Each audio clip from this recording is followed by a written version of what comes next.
One of the things I love about this module is that it involves all of the stress models that we've learned to date. And in some ways, it's very straightforward and direct applications. And in other ways, it has some interesting wrinkles that build complexity. And that's probably why I like it, because you've got these very basic models, and yet you have these complex problems. But as you study and think about the complex problems, you break it down into small little pieces. And then the sense of great achievement then that results is probably one of the things I do enjoy about it. It does require, though, that we can do that analysis effort, taking the complex, breaking it down into a series of parts. So let's see how that's going to play out for this example problem. We have a short column that only has 2 loads on it, but the loads are in effect eccentrically placed, creating multiple different types of effects that we need to consider, right? And so that's what we'll do in this problem. It's not so much a numerical problem, it's more of how do we set this up? What are the things that we should be thinking about? What are some of the models we've learned that are now relevant and apply to this particular situation, right? So let's go.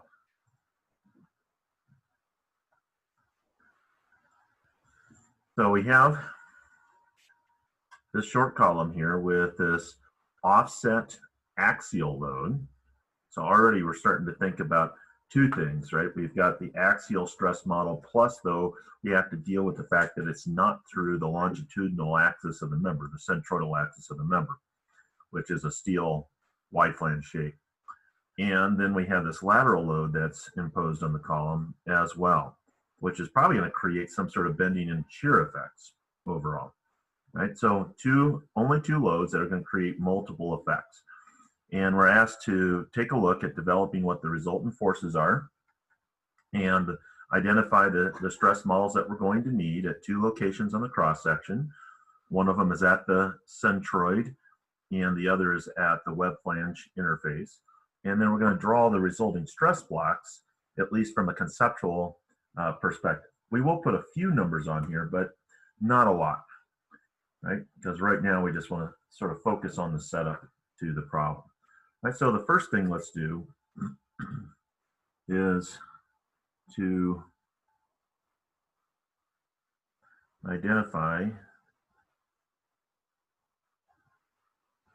the resultant forces. And what that really means is that we need to be thinking about just basic statics, right? Taking this and turning into those typical internal forces, such as the axial force, the shear force, and the bending moment at the cross section of interest, right? So there's a couple of things that we want to begin to think about doing.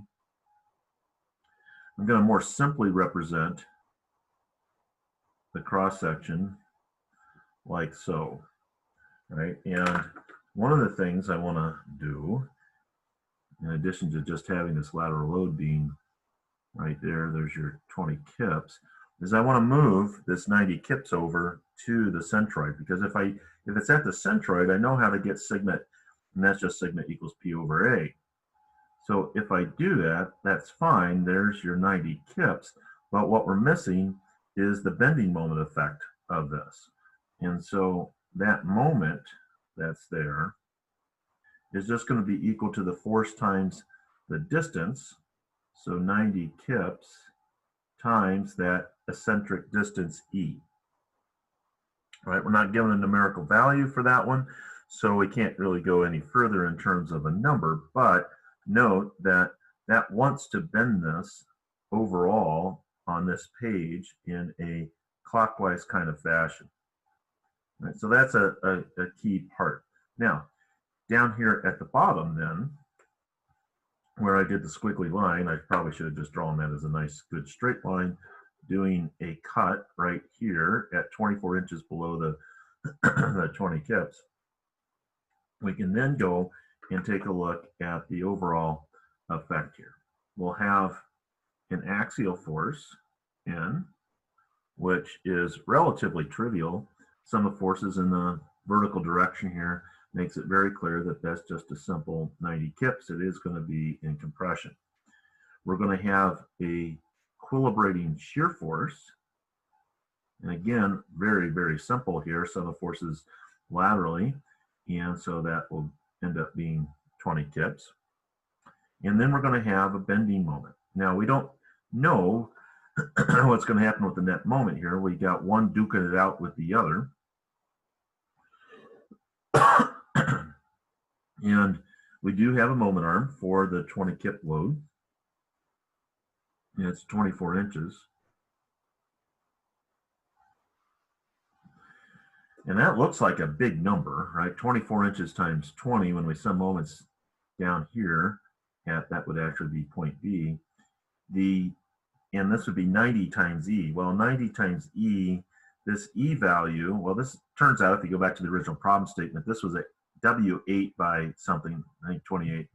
And that means that that approximate out-to-out distance here from the top of the flange to bottom of the flange is about 8 inches.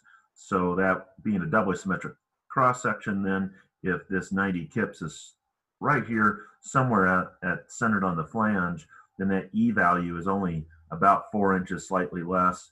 90 times 4 is 360, but 20 times 24 is much larger than that. So I think we can reasonably anticipate that the bending moment effect here from the lateral load of 20 kips is going to be the biggest effect.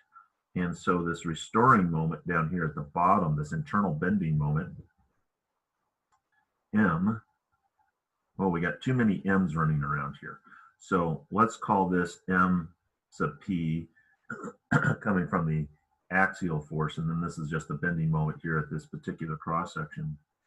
And summing moments about point B, we're going to have the 20 kips times our 24 inches, and then offset of that will be the 90 kips times whatever that eccentric distance is. If we're wrong, if E is big enough, then this will go in the other direction. But it's pretty clearly going to be that 20 times 24 is going to be larger than any reasonable value of 90 times E, if that axial load is somewhere within the footprint of that column, right? So that gives us the three internals. There's no torsion. If you look back at the original drawing, the 20 kip load is going to go right through the axis of symmetry. So there's no twisting that's happening on the cross section, and no other bending going on, just that we got shown here, which is all about the same axis. So that's it, just those three. So now let's look at the basic stress models that are at stake here. And effectively, we've already identified them, or at least the scenario. We've got the axial. And so that's just sigma equals the P over the A, or since we've written it as N, which is the better way to do it, that's N over A. Right? So that is your basic stress model for the axial. Then bending stress model would be then our normal stress would equal sigma equals a minus my over I.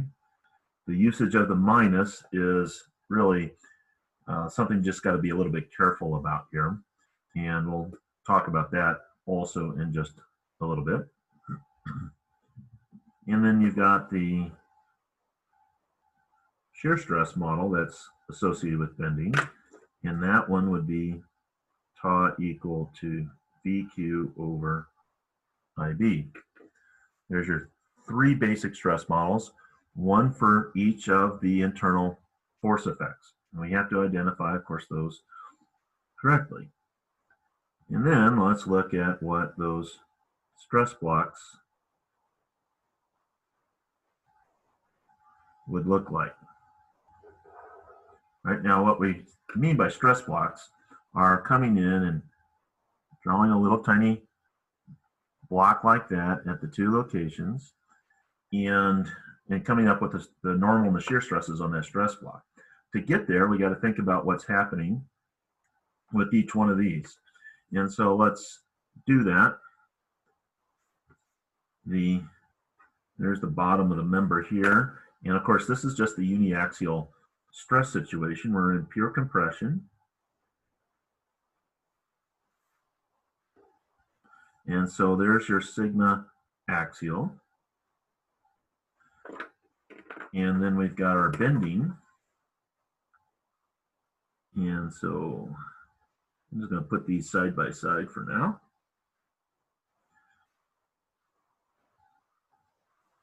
In this one, of course, the plane sections remain plane, and we've got this sigma equals my over I. And I said, well, let's be careful about the minus sign. Note, with this moment, the way it's applied, we'll have compression net over here on the left, tension on the right, just due from the bending. So that means that I'm going to draw this the following way. At the neutral axis, we have 0. To the outer fiber, we have the max, and they linearly increase. And on the right side is tension, and on the left side is compression. And that's your bending one, right? And these will add up together to get the net normal stress that we have. And then finally, we've got the shear stress. Right, now I'm going to draw this one maybe just a little bit bigger. And I'm even going to put in the edges of the flanges there. Remember, this is tau equal VQ over IB, and we have sudden change in that B that we're using because of the wide flange shape, and that'll drive some of you nuts that I don't show the flanges on the other one. So sure, I'll go ahead and put those there. Doesn't really affect that stress distribution shape, but it will over here in the torsion, right? So all the direction here, the shear is acting to the right, and at least on the bottom surface here. But that magnitude, remember, is parabolic for this basically rectangular cross section that has the sudden change right at the web flange intersection, right? So it's 0 on the outer fiber, parabolic, maximum at the neutral axis. There's your tau, and on this bottom exposed surface, that's a key, bottom exposed surface is acting to the right. Okay, so when we go look at the stress plot at, say, point B, that's at the centroid, then let's draw a little block. Give yourself space for then values or arrows that are going to be above this thing, right? So this is a tiny little block right there, right there. Ooh, look at that, right there. Interesting, right? It's right there. You've got a normal stress that's in compression on the bottom. And then on the other side, you'd also have one. But we're focused right here in this bottom surface. And then that's one part of the normal stress. When you go to then point B, the fact that it's at the middle in the bending, which is where the neutral axis is, the centroidal axis, right? So, oh, well, that's going to be 0. So the only normal stress we have there is from the axial. Well, this is really confusing. Points A and B, and then I got this A and B here. So let's add the little rest of the word there to help clarify that. Oh, that's what you're doing. Yeah, that's a little confusing, right? Now, this little block that we've got here is not the whole cross section. It's just this tiny little thing that is then expanded, and boom, there we go. So there's your sigma axial equal P over A. That's all we've got at this particular location for the normal. Right now, shear-wise, though, note we've got a tau there, and once you have one of them, the rest of them are then defined for you, right? Because you gotta have those arrows that are pinching the corners. So there at this point B, we have that stress block with the values, sigma axial and tau, given by these models up here, those internal forces given by what we've calculated up there. right? At the other location, at the web flange intersection then,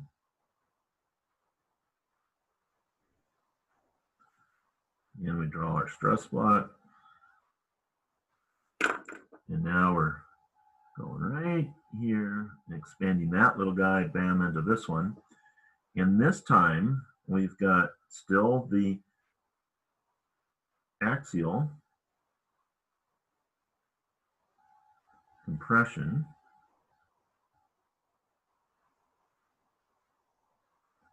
but at that location, we have tension from the bending.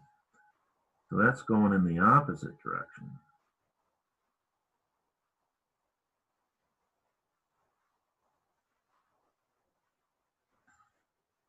Right, so there's some sort of net effect. I don't know what is more dominant because I don't know what the magnitudes are.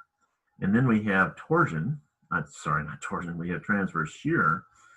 And now it depends, do we use this value or that value? It depends on if we want to be in the web or if we want to be in the flange. But note, I'd want to be probably in the web because it's a larger stress. Now this gets complicated though because it depends on what that interaction is between all these values about which the worst situation really is. You have to go do more circle and do it for both cases. And so it's kind of tricky, but that would be at least the basic concept of what we're after here. And that's why you'll see these normal stress models, you'll oftentimes see that that's a sigma that equals some sort of n over a plus or minus some sort of my over I. And then sometimes you'll even see the plus or minus for a generic thing.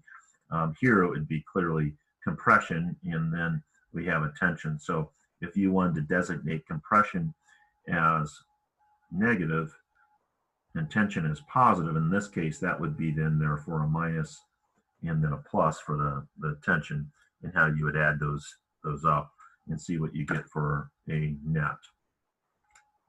Right, that's the answer here for this particular one, at least the concept.